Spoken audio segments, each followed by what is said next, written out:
झन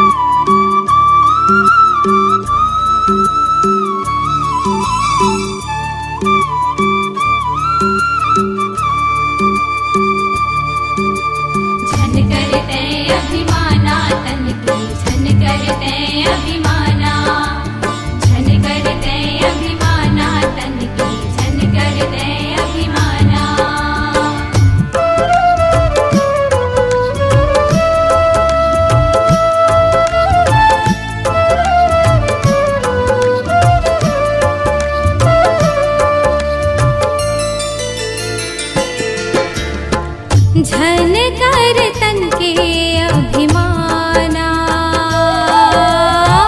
झन कर तन के अभिमाना, झन कर तन के अभिमाना, झन कर तन के अभिमाना। जीव रावणा ही एक दिन माटी मिल जाही, एक दिन जीव रावणा ही एक दिन माटी मिल जाही, एक दिन श्वासा के नहीं है ठिकाना।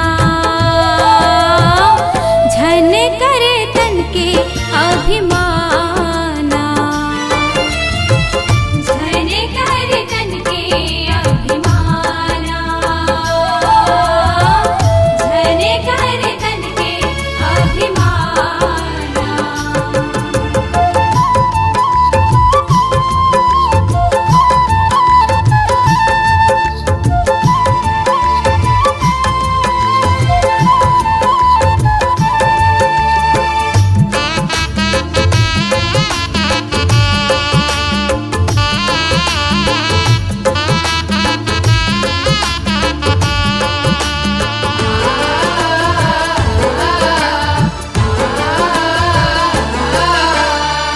बेतरनी पार लगाई जिंदगी ते पागे, माता के कोखल जन्म लेके ते आगे, माता के कोखल जन्म लेके ते आगे। करम गढ़े है विधाता भाग वैसे जागे, जब लेते आए तोरले बंधना बंधागे, जब लेते आए तोरले बंधना बंधागे। जैसे कमावे मनवा वही जे लिखाही मनवा, जैसे कमावे मनवा वही जे लिखाही मनवा। माने जाना मोरो समझाना, झन कर तन के अभिमाना, झन कर तन के अभिमाना, झन कर तन के अभिमाना। झन करते अभिमाना तन की, झन करते अभिमाना, झन करते अभिमाना तन की, झन करते अभिमाना।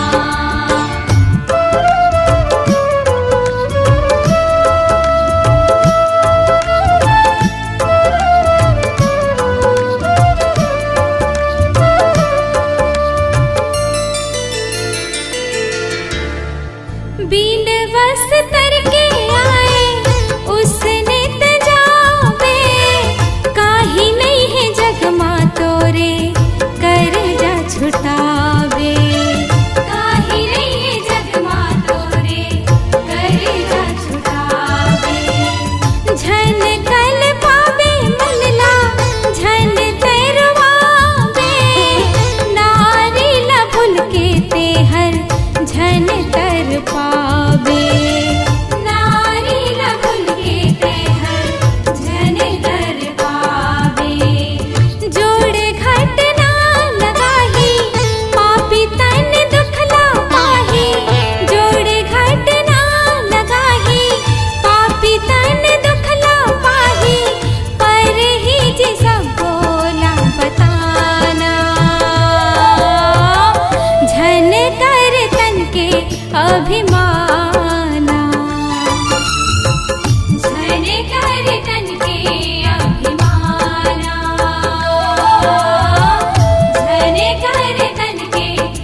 अभिमान।